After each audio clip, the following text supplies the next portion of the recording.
নমস্কার বন্ধুরা, তোমরা সকলে কেমন আছো? আশা করি ভালো আছো। আমিও ভালো আছি। তো আজকে এবিটিএ টেস্ট পেপারের এডুকেশনের 69 পেজ নিয়ে 69 এবং 70 পেজ নিয়ে আলোচনা করব। তো তার আগে যারা যারা এখনও পর্যন্ত আমার চ্যানেলটিকে সাবস্ক্রাইব করে রাখোনি, চ্যানেলটিকে সাবস্ক্রাইব করে দিও। তো এবার আসল কথায় আসা যাক। তো এসি 69 পেজের প্রথম যে প্রশ্নটা আছে সেটা হচ্ছে যে শিখনের দ্বিতীয় স্তরটি হলো অপশন এ ধারণ বা সংরক্ষণ, অপশন বি গ্রহণ, অপশন সি পুনরুদ্যোগ, আর ডি হচ্ছে প্রত্যভিজ্ঞা। তো আমরা শিখনের স্তর কি না, শিখনের স্তর জেনেছি যে 3 রকম শিখনের স্তর হয়। এক হচ্ছে অভিজ্ঞতা অর্জন, 2 হচ্ছে ধারণ বা সংরক্ষণ, আর 3 হচ্ছে পুনরুত্থাপন। ঠিক আছে, তো তাহলে শিখনের দ্বিতীয় স্তরটা কী হবে না, ধারণ বা সংরক্ষণ। অপশন নাম্বার এ হচ্ছে সঠিক উত্তর। পরের প্রশ্ন, মনোযোগের একটি অভ্যন্তরীণ উদ্দীপক হলো এ তীব্রতা, বি মেজাজ, সি আকার, ডি হচ্ছে গতিশীলতা। তো মনোযোগের আভ্যন্তরীণ উদ্দীপক, মনোযোগের উদ্দীপককে কয় ভাগে ভাগ করা যায় না, 2 ভাগে ভাগ করা যায়। এক হচ্ছে বাহ্যিক আর একটা হচ্ছে অভ্যন্তরীণ। বাহ্যিক বা বস্তুগত, আর একটা হচ্ছে অভ্যন্তরীণ বা ব্যক্তিগত। তাহলে বস্তুগত উদ্দীপক কী কী, মানে বস্তুর গুণের, মানে যেসব গুণ আমাদেরকে সহজেই মনোযোগ আকৃষ্ট করে সেদেরকে বলা হয় কি মনোযোগের আভ্যন্তরীণ উদ্দীপক। যেমন তীব্রতা, আকার, আয়তন, এগুলো কি এক একটা মনোযোগের আভ্যন্তরীণ উদ্দীপক। আর ব্যক্তি নিজে থেকে যখন কোনো বিষয়ের প্রতি মনোযোগ দেয় তখন সেটাকে বলা হয় মনোযোগের অভ্যন্তরীণ উদ্দীপক। তো এখানে বলেছে কি যে মনোযোগের একটি অভ্যন্তরীণ উদ্দীপক বলেছে কি হবে, তীব্রতা। তীব্রতা কি, এটা একটা বাহ্যিক। আকার, এটাও একটা বাহ্যিক। গতিশীলতা, এটাও বাহ্যিক। তো অভ্যন্তরীণ উদ্দীপক হবে মেজাজ। মেজাজ হচ্ছে ব্যক্তিগত। তাই মনোযোগের অভ্যন্তরীণ উদ্দীপক হলো কি মেজাজ। অপশন বি হচ্ছে সঠিক উত্তর।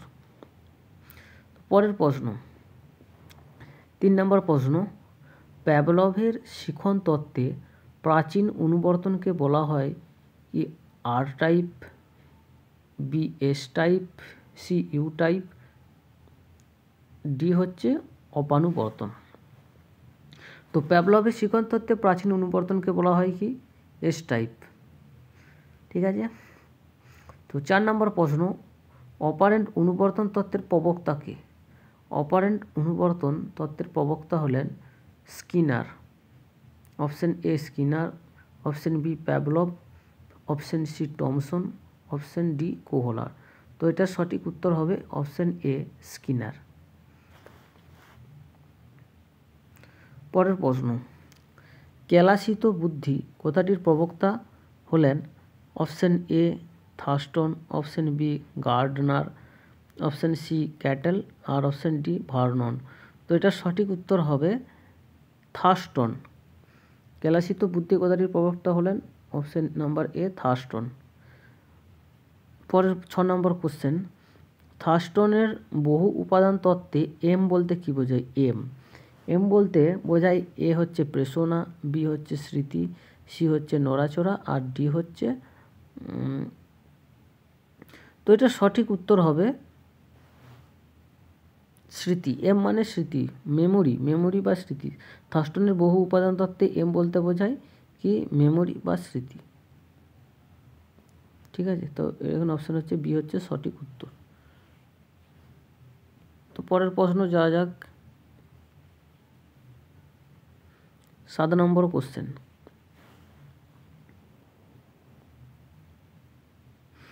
এখানে দেওয়া আছে যে 6, 8, 14, 6, 10, 7, 6, 8 স্কোরগুলির ভূইষ্ঠক হলো option A 8, option B 10, option C 6, option D 14। তো ভূশিষ্ঠক বা ভূইষ্ঠক নির্ণয় করার পদ্ধতি আমার চ্যানেলের প্লেলিস্টে দেওয়া আছে, তোমরা সেখান থেকে দেখে নেবে। তো তাও আমি আরেকবার বলে দিচ্ছি যে ভূশিষ্ঠক বা ভূয়িষ্ঠক নির্ণয় করতে হলে কী করতে হবে, মানে অবিন্যস্ত রাশিমালার ক্ষেত্রে স্কোরগুলোকে আগে কী করতে হবে, ছোট থেকে বড় পরপর সাজিয়ে নিতে হবে। আর ভূয়িষ্ঠক মানে হচ্ছে যে একটা স্কোরের মধ্যে, মানে অবিন্যস্ত স্কোরের মধ্যে যে অবিন্যস্ত মানে সেই স্কোরটাকে আমি সাজাবো, সাজানোর পর যে সংখ্যাটা সবথেকে বেশিবার ব্যবহৃত হবে সেটা কি বলা হবে, কি স্কোরগুলির ভূশিষ্ঠক। তো এখানে এইগুলোর মধ্যে সবথেকে বেশি ব্যবহার হয়েছে কি 6, তাই এখানে হচ্ছে 6 হলো সঠিক উত্তর।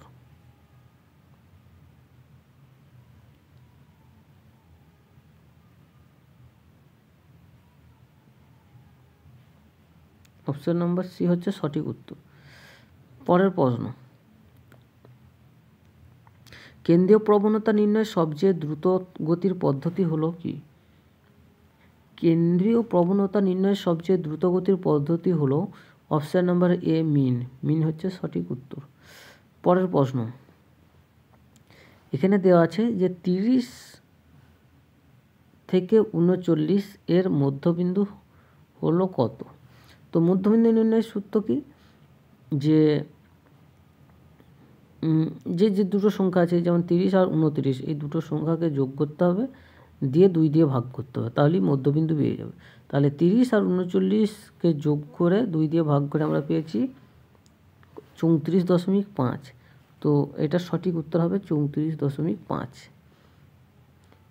10 নম্বর কোশ্চেন, শিক্ষাকে যুগ্ম তালিকাভুক্ত করা হয় সংবিধানের কোন সংশোধনীতে? শিক্ষাকে যুগ্ম তালিকাভুক্ত করা হয় সংবিধানের কোন সংশোধনীতে? এটা সঠিক উত্তর হবে অপশান বি, 42তম সংবিধান সংশোধনীতে। 11 নম্বর কোশ্চেন, ভারতীয় শিক্ষা কমিশনের সময়সীমা হলো, ভারতীয় শিক্ষা কমিশন বা কোঠারি কমিশন, ভারতীয় শিক্ষা কমিশন বা কোঠারি কমিশন এর সময়সীমা হলো 1964 থেকে 66। অপশন নাম্বার সি, এটা হচ্ছে সঠিক উত্তর। মুদালিয়ার কমিশন গঠিত হয় কত সালে? Option A 1964, option B 1966, option C 1948, আর অপশান ডি হচ্ছে 1952। তো মুদালিয়ার কমিশন বা মাধ্যমিক শিক্ষা কমিশন গঠিত হয় কত সালে? না 1952 সালে। অপশান ডি, এটা হচ্ছে সঠিক উত্তর। অপশান নম্বর ডি, এটা হচ্ছে সঠিক উত্তর। 13 নম্বর কোশ্চেন, রামমূর্তি কমিটি গঠিত হয় কত সালে? না 1990 সালে রামমূর্তি কমিটি গঠিত হয়। 1990 সালে রামমূর্তি কমিটি গঠিত হয়। জনার্দন, পরের কোশ্চেন, যে জনার্দন রেড্ডি কমিটি কত সালে গঠিত হয়? তো জনার্দন রেড্ডি কমিটি গঠিত হয় হচ্ছে 1992 সালে। অপশান নাম্বার বি, এটা হচ্ছে সঠিক উত্তর। 15 নম্বর কোশ্চেন, বহুমুখী বিদ্যালয়ের কথা কোন কমিশনের উল্লেখ আছে? তো বহুমুখী বিদ্যালয় বা মাল্টিপারপাস বিদ্যালয়ের কথা উল্লেখ আছে হচ্ছে কি না মুদালিয়ার কমিশনে। অপশান নাম্বার সি, এটা হচ্ছে সঠিক উত্তর। অপশান নাম্বার 16 নম্বর কোশ্চেন, নিম্নলিখিত কোনটি প্রাক প্রাথমিক শিক্ষালয় নয়? তো প্রাক প্রাথমিক শিক্ষালয় নয় কি, যে Montessori school, nursery school, KG school, নিম্ন বুনিয়াদী স্কুল। তো প্রাক প্রাথমিক শিক্ষালয় হচ্ছে কি মন্তেশ্বরী, নার্সারি, কেজি, এগুলো কি এক একটা প্রাক প্রাথমিক স্কুল। কিন্তু নিম্ন বুনিয়াদী স্কুল এটা হচ্ছে প্রাক প্রাথমিক নয়, এটা হচ্ছে প্রাথমিক। তাহলে এখানে বলেছে যে প্রাক প্রাথমিক নয়, নিম্নলিখিত কোনটি প্রাক প্রাথমিক শিক্ষালয় নয়? তো এটার সঠিক উত্তর হবে অপশান নাম্বার ডি। বিদ্যালয় স্তরে পাঠ্যক্রম রচনা করে কে?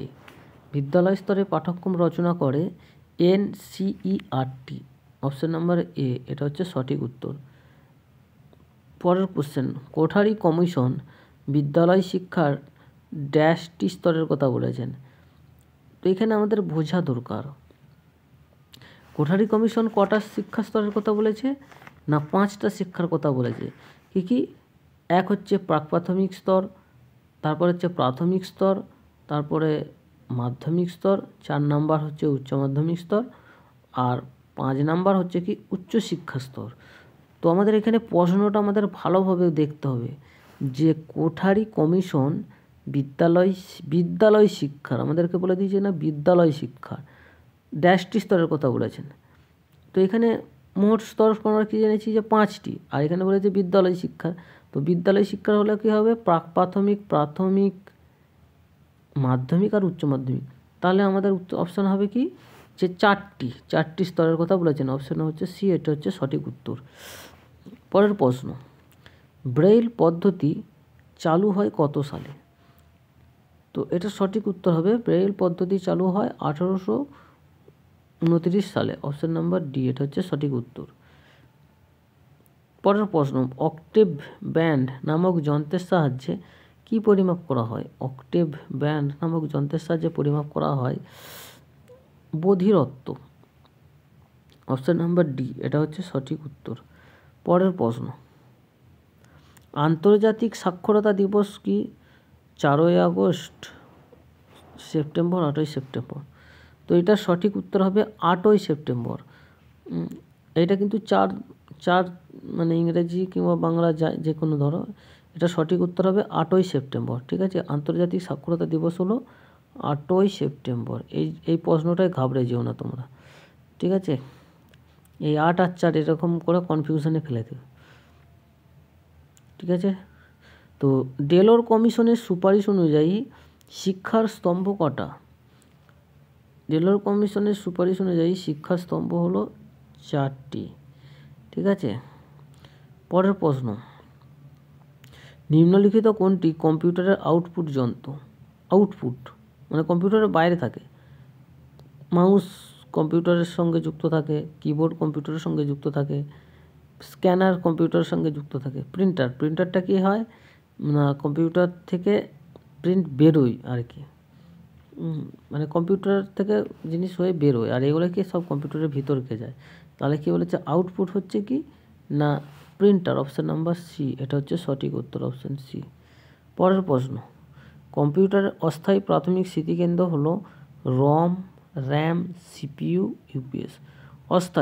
স্থায়ী স্মৃতিকেন্দ্র কি জেনেছিলাম না রম, রিড অনলি মেমোরি, আর এখানে অস্থায়ী প্রাথমিক স্মৃতিকেন্দ্র হচ্ছে RAM, random access memory, option number B, এটা হচ্ছে সঠিক উত্তর। তো আজকের মতো আপাতত এখানেই শেষ করছি, পরের এপিসোডে আবার দেখা হবে।